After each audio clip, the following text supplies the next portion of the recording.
Hey guys, I want to just talk a little bit today about vision lag. I know there's a lot of misconceptions about exactly what is happening when it comes to quote-unquote vision lag, and I'm hoping that I can try to dispel some of the issues that people have when they talk about this. So we'll start out first on what exactly do people say when they mean, oh, that's just vision lag when you guys have a wreck.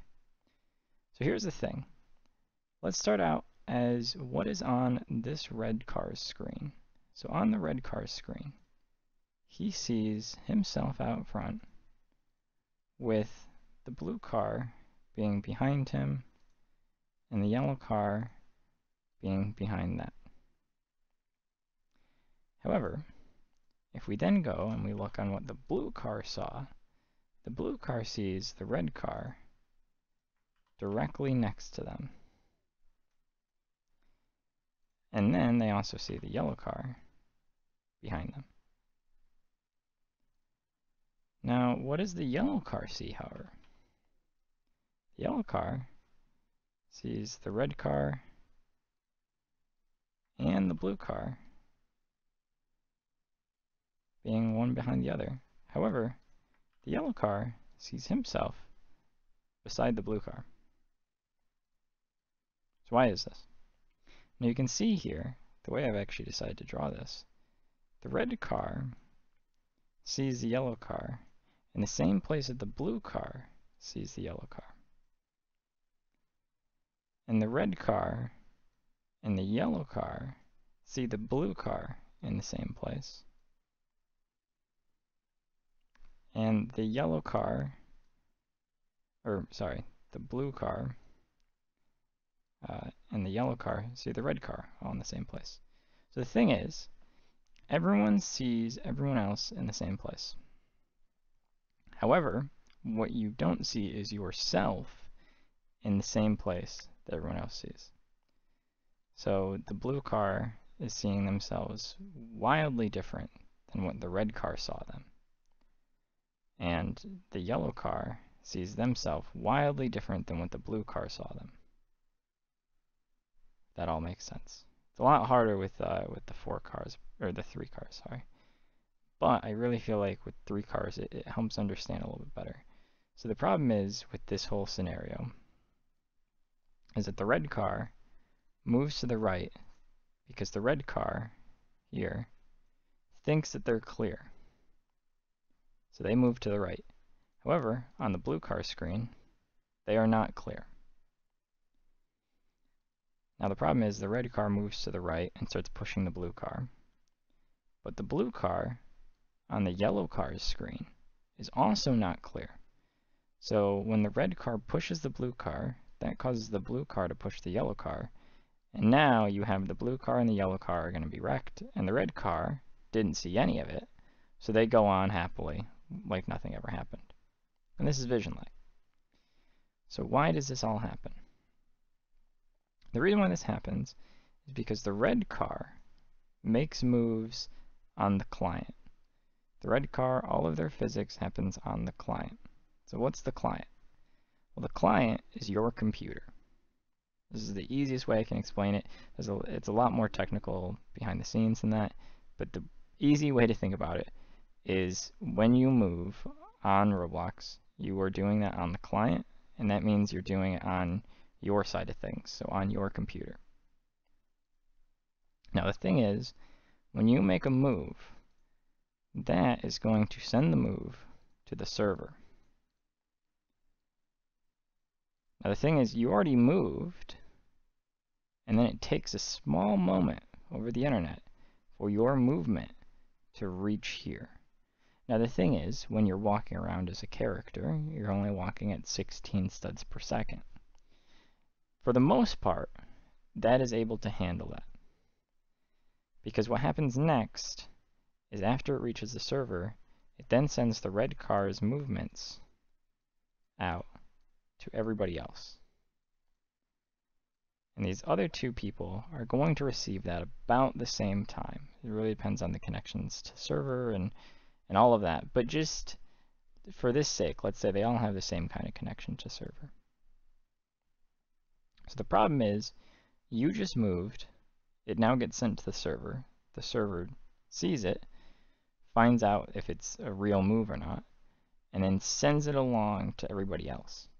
And so it's that time, that round trip between from you to them, that causes vision lag. So, how do we get non-vision lag? As we've had in various scripts. That's the terms people are using. Non-vision lag, anti-vision lag. And, how does that work then? Well, the way that's actually working is rather than having our movement be sent to the server, all of our movement is being done on the server. What's happening here is, using a bit of code, we set the network ownership of all the cars to the server. So what happens is different from that? Well, all of what you're seeing on your screen, all of the movements happen right here on the server. All the movement. However, what you're now sending is your input. And everybody sends their input here. And as they're sending their input here, everybody's getting all of the positions at the exact same time back. So you get the red car back, you're getting the yellow car back, and you're getting the blue car back. And so that's why we have quote-unquote anti-vision lag, is because now, rather than you sending your position, you're getting your position from the server, and you're getting everybody else's. Because of this, it allows for us to have a more reasonable determination of exactly what positions we're at. But because your input was no longer handled here and then sent to the server, you're sending your input to the server and then getting the position back. That's what causes that input. So it's kind of your trade-off right now. So far, nobody has come up with another system to fix this. And Roblox probably is not going to fix this, because the only way that Roblox can really fix this is to just make it so that way their servers are more beefy and therefore can send and receive data much quicker. And that's very costly, and there's plenty of other things that unfortunately need to be fixed way before this does. So how do other games do this then? How come GTA doesn't have this issue? Does GTA just have really big servers? Not quite. So GTA does this other thing. It's called predictive pathing. So we'll remove all these cars here, and we'll have some understanding about what exactly that is. So, well, actually, maybe it's good to have these back. We'll just start from a fresh. And then we will bring back all of our cars. Well, bring those ones. So let's go back to what the blue player was, well, what all the players see kind of combined. So this is what the blue player and the yellow player were seeing stacked together. They were seeing themselves all in this one, right? Well, the thing is, we remember from back here, that's not the case. We have our red player that sees everyone in a line. We have this blue player, which sees themselves next to the red car. And then we have this yellow player, which sees themselves next to the blue car. And so that's why when we stack that all together, we kind of get this 3 wide assortment. So what exactly happens to be able to get that 3 wide assortment on something like GTA? Well, so the red car is going to see themselves out front. And the blue car, if it was based on the Roblox system of just sending the position to the client and then back again, would just see the blue car behind. However, what the server is actually going to do is it sees that the car is here and goes, wait a minute, it probably isn't quite there. Or, well, it'd actually be kind of moved over. It'd actually say, wait a minute, it isn't there. It should actually be slightly ahead.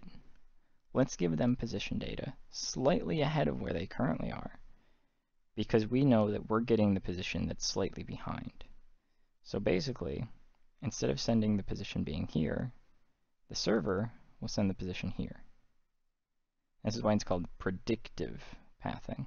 They're predicting that it's ahead by a bit. So it's believing that all data that it's getting about positions are always behind, and so therefore, when it sends out to other clients, it just sends it slightly ahead. Now the issue with this is when people are lagging, that doesn't exactly math out correctly. They can't figure out exactly what the lag is, they're just kind of guessing. And the other thing is, when speeds in directions get too high, so for example, the common case here is when GTA players play chicken. So the best way to think about chicken is if both cars are going straight on, head on at each other.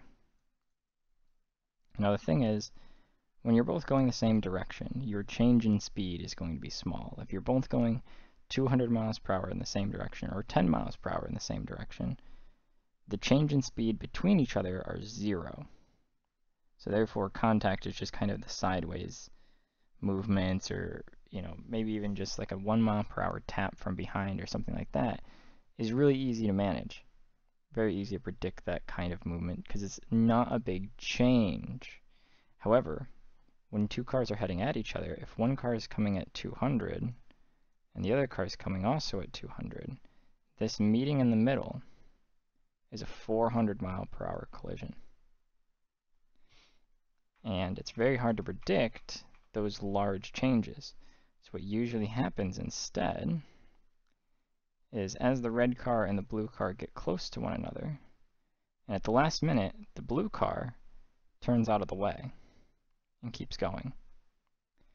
On the red car's screen, they smash right into each other. And this is because the red car never attempted to move out of the way. So on the red car's screen, the blue car is still being predicted to go straight, and then the red car gets smashed, and the blue car you actually just see take off. It'll suddenly update, the blue car just took off by itself. So while this isn't perfect, this is very good for racing, it still has its flaw.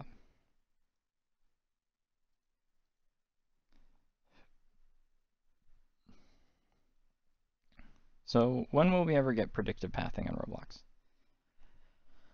I'm not exactly sure we ever will. Unfortunately, it's a really, really hard concept, and admittedly, I'm going to be giving it a try.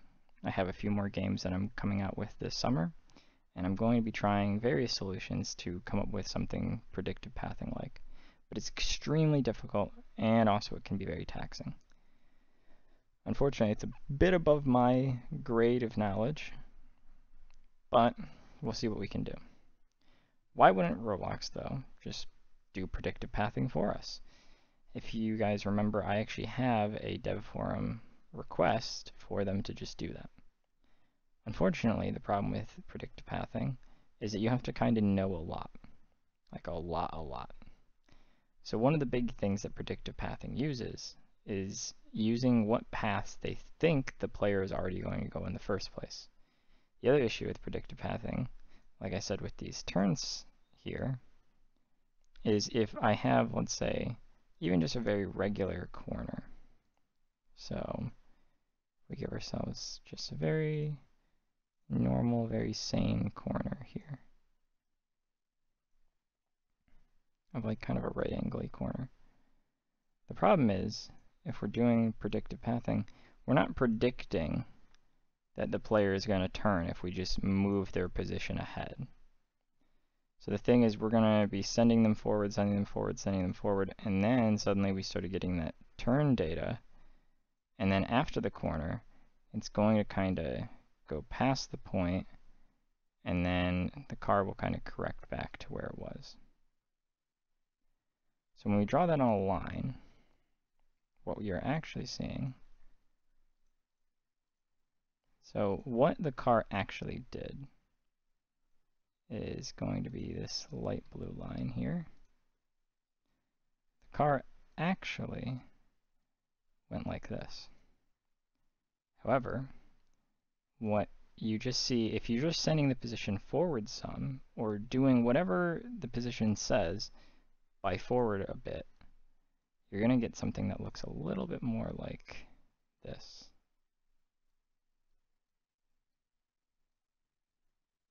And while it is reasonably fine, because the start and the end are still the same, you can see how it's a little hard to gauge exactly what the car was supposed to be doing.